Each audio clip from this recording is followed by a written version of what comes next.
आपला next topic आहे the trade unions act 1926. Trade union is an association of workers forming a legal unit, also called bargaining unit.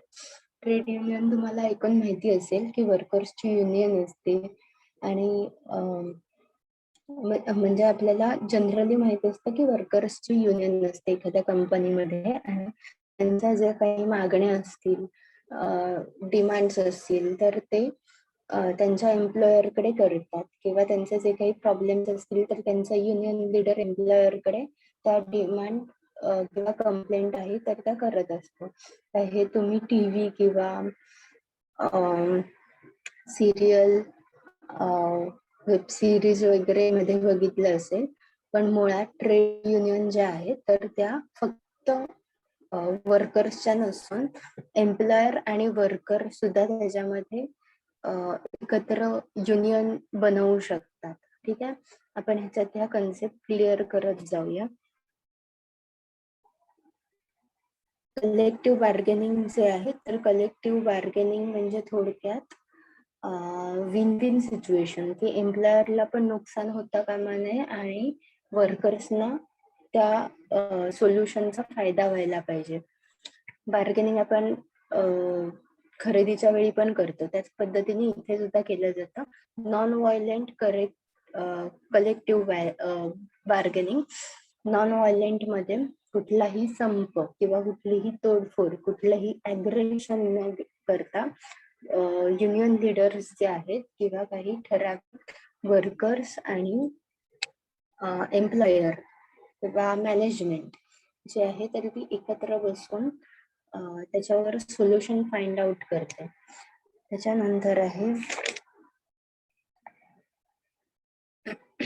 Legal status on registration. त्याच्यात definition of trade union बघूया आपण.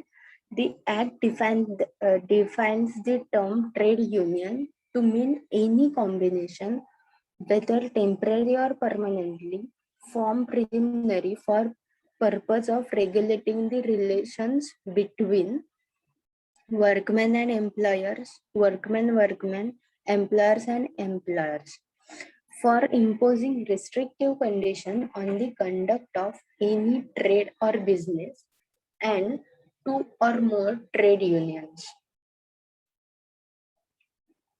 ठीक आहे, trade युनियनची जी definition आहे तर त्याच्यात टेम्पररी किंवा परमनंटली एक ग्रुप फॉर्म केला जातो की जेणेकरून रिलेशन्स बिटवीन एम्प्लॉयर, वर्कमन एम्प्लॉयर जे आहेत तर ते चांगले इस्टॅब्लिश होतील, सुधारतील. त्यांच्यामधलं बॉन्डिंग जे आहे किंवा त्यांच्यामध्ये जर काही प्रॉब्लेम सुरू असतील तर ते सॉर्ट आउट होतील. इथे to or more trade unions जे आहेत तर त्या अशासाठी आहेत की एकाच कंपनीमध्ये एकापेक्षा जास्त युनियन असू शकतात आणि एक मेंबर जो आहे तर तो एकापेक्षा जास्त ट्रेड युनियनचा मेंबर होऊ शकतो. रजिस्ट्रेशन ऑफ ट्रेड युनियन जे आहे तर ते खूप इम्पॉर्टंट आहे, कारण त्याच्यामध्ये application for registration has to made the रजिस्ट्रारला ऍप्लिकेशन करावं लागतं आधी ट्रेड युनियनच्या रजिस्ट्रेशनसाठी.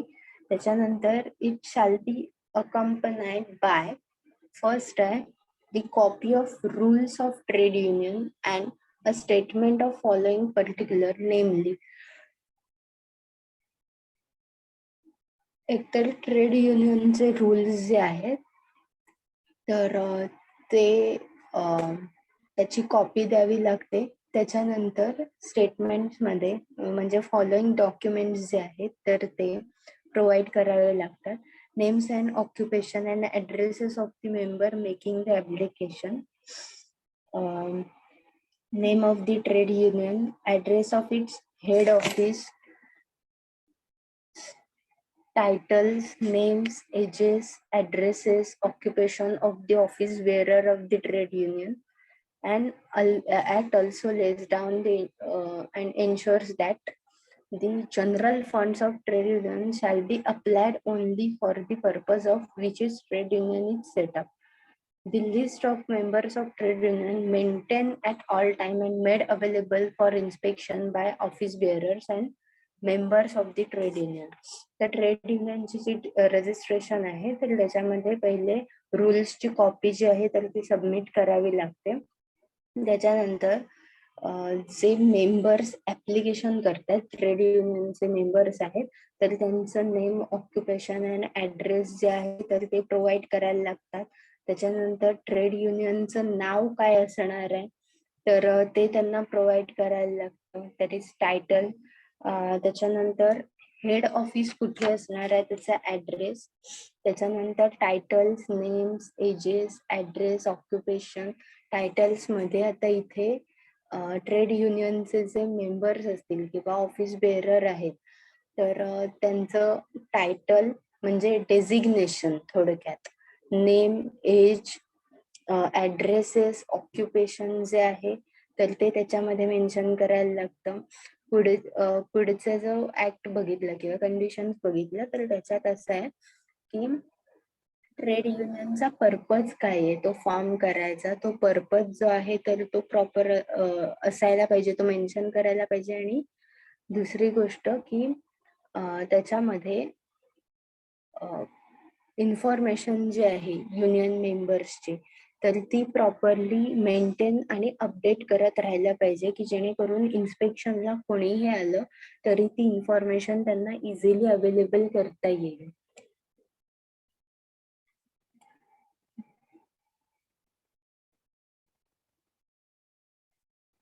ओके. ट्रेड युनियनच्या बाबतीत अजून सांगते की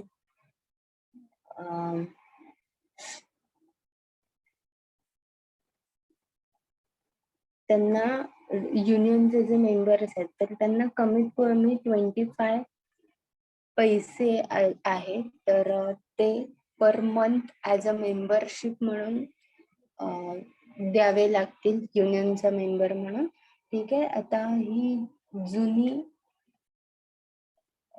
कंडिशन असल्यामुळे आत्ताची कंडिशन जर बघितली तर त्याच्यामध्ये 1 रुपी असं आहे. ठीक आहे. इथे 25 पैसे पर मंथ त्यांनी प्रत्येक मेंबरला देणं बंधनकारक आहे लिहिलंय कमीत कमी. ठीक आहे.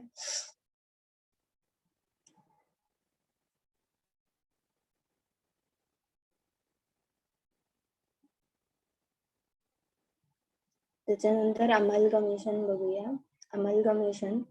The act lays down that any 2 or more registered trade unions may become amalgamate together as a one trade union with or without dissolution or division of funds such as trade unions or either or any of them. आता amalgamation म्हणजे 2 trade union दोन किंवा 2 पेक्षा जास्त trade union जर असतील तर त्या एकत्र येत असतील विदाउट डिझॉल्विंग म्हणजे त्यांच्या ज्या सेपरेट ट्रेड युनियन आहेत त्याच्या व्यतिरिक्त ते एकत्र येऊन फॉर्म करत असतील किंवा डिझॉल्व्ह होऊन मग फॉर्म करत असतील किंवा एकाच ट्रेड युनियनच्या नावाने पुढे कंटिन्यू करणार असतील विदाउट डिझॉल्युशन तर त्याला आपण अमालगमेशन कन्सिडर करू शकतो. त्याच्यानंतर आहे obligations on the registered trade union. Obligations मध्ये the act requires every registered trade union to maintain the following: register of membership and subscription, register of receipts and disbursements from the general fund account, minute book of meeting, register of stock, tools and plant, machine member, subscription receipt book, register of receipts and disbursement for the political fund, a file of vouchers. Trade युनियनला काय काय करावं लागतं book maintain करण्यासाठी registered trade union असेल तर membership जी आहे किंवा सबस्क्रिप्शन जे आहे तर ते रिन्यू करत ठेवावं लागतं. त्याच्यानंतर आहे रिसिप्ट्स किंवा अकाउंट जे आहेत ते मेंटेन करायला लागतात. मीटिंगचं मिनिट बुक जे आहे त्याच्यानंतर स्टॉक, टूल्स, प्लांट्स जे आहेत तर ते रजिस्टर करायला लागतात. Machine number, subscription, receipt book आहे ती मेंटेन करावी लागते. Register of receipt and disbursement of political funds जे आहेत, पॉलिटिकल फंड्स घेतले जातात ट्रेड युनियन मध्ये. त्याच्यानंतर फाईल ऑफ वाउचर्स जे आहेत तर ते सुद्धा अपडेटेड आणि प्रॉपर असायला लागतात. आता ती नेक्स्ट पॉइंट जो आहे ते act also requires that every registered trade union should submit to the register for trade unions first one annual return to be submitted on before 30th day of April in each year. Annual returns जे आहेत तर ते 30 एप्रिलच्या आधी submit करावे लागतात. A general statement audited in prescribed manner. Audit जे आहे तर ते करून घ्यावं लागतं. All receipt of income and expenditure during the year ending of 31st day of December next preceding prescribe date. Receipt ज्या आहेत इन्कम अँड एक्सपेंडिचरच्या तर त्या 31 डिसेंबर पर्यंत क्लोज कराव्या लागतात. त्याचं स्टेटमेंट जे आहे तर ते बनवावं लागतं फॉर द इयर.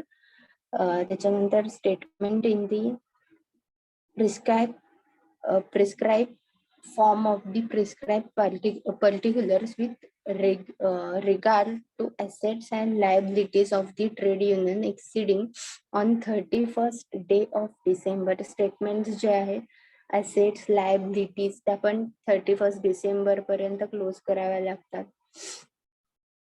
त्याच्यानंतर statement showing all changes of office bearers made by trade union during the year.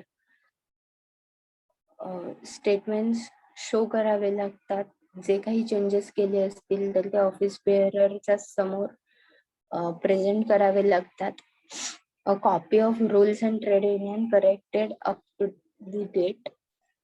Trade युनियनचे रूल्स जर काही चेंज झाले असतील तर त्याची कॉपी जी आहे तर ती अपडेटेड करावी लागते. And copy of every alteration made in the rules of registered trade union to be sent within 15 days of the making of the alteration.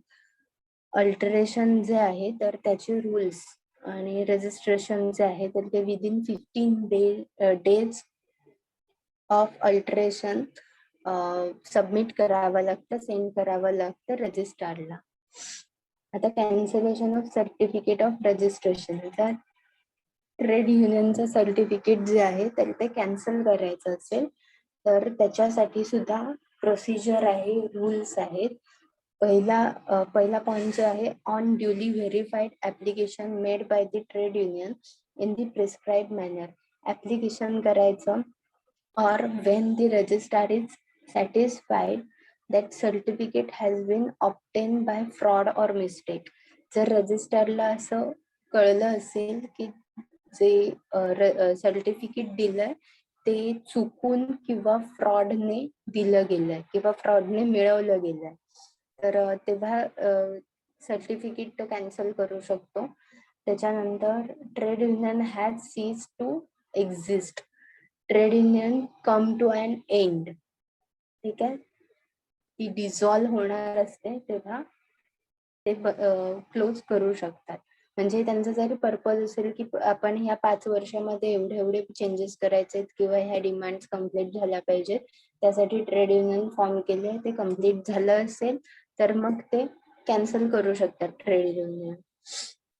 त्याच्यानंतर आहे the trade union after notice from the registrar has contravened any provision of the act. त्याच्यामध्ये जर obligations असतील, law fulfil केले नसतील तरी सुद्धा त्यांचं सर्टिफिकेट कॅन्सल होऊ शकतं.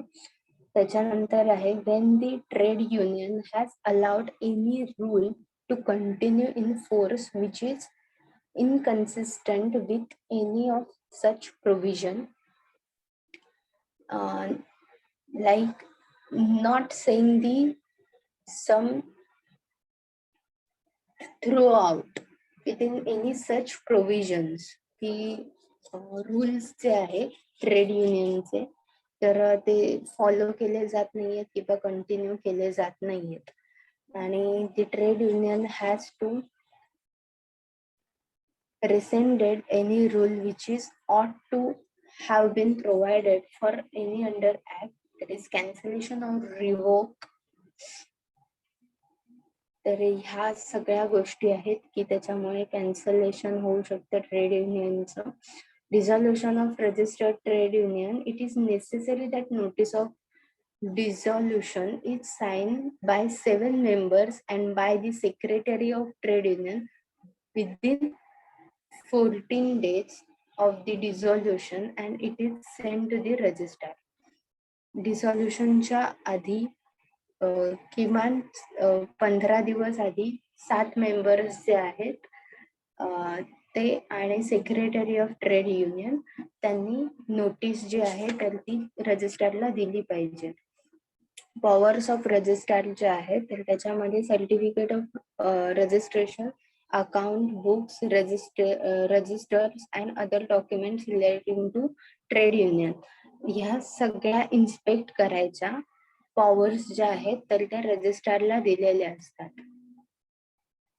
त्याच्यानंतर power of industrial code.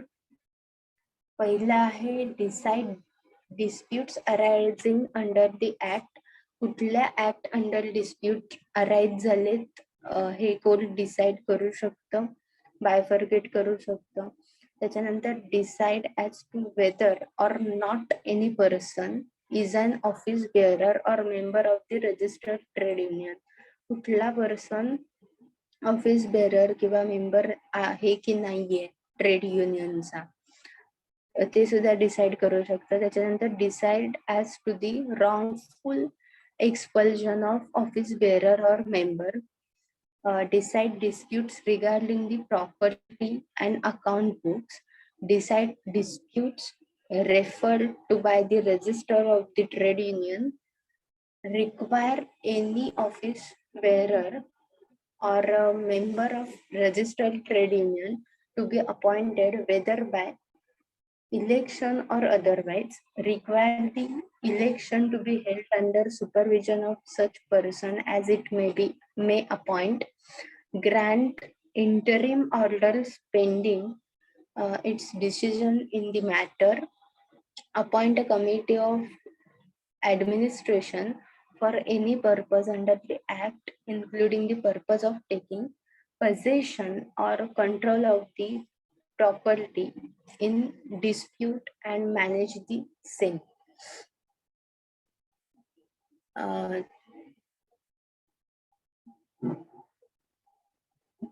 Industrial कोडच्या ज्या काही पॉवर्स आहेत तर त्या आपण बघितल्या. तर त्याच्यात जे मेन आहे तर ते सांगते काही पॉइंट्स जे आहेत की एकतर इंटरव्ह्यूइंग ऑर्डर जे आहेत किंवा एखादी कमिटी तयार करू शकतात ऍडमिनिस्ट्रेटिव्ह पर्पज साठी, किंवा ट्रेड युनियनचे जर इलेक्शन होणार असतील युनियन लीडर साठी तर त्याची परमिशन देऊ शकतात. ती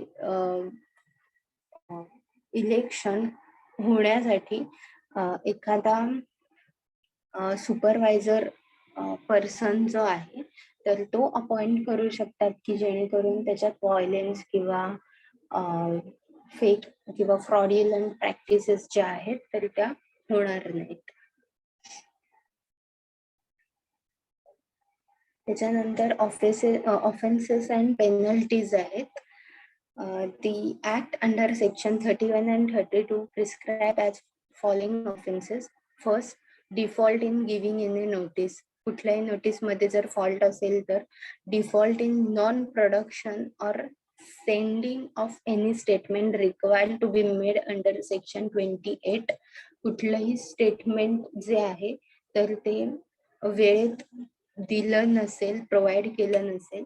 त्याच्यानंतर document as required by or under any provision of the act, required document जर प्रेझेंट करू शकले नाहीत तर त्याच्यानंतर making any false entry in annual return knowingly and willfully, annual returns मध्ये जर काही चुकीच्या एंट्रीज केल्या असतील विलफुल्ली किंवा नोईंगली, तरी सुद्धा पेनल्टीज बसू शकतात. त्याच्यानंतर giving incorrect copy of rules and regulation of the trade union with the intention to deceive any person.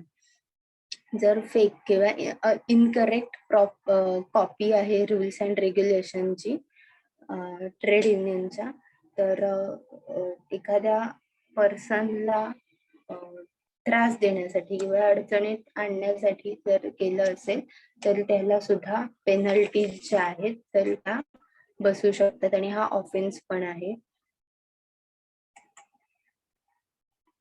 Okay, आपला टॉपिक संपला इथे.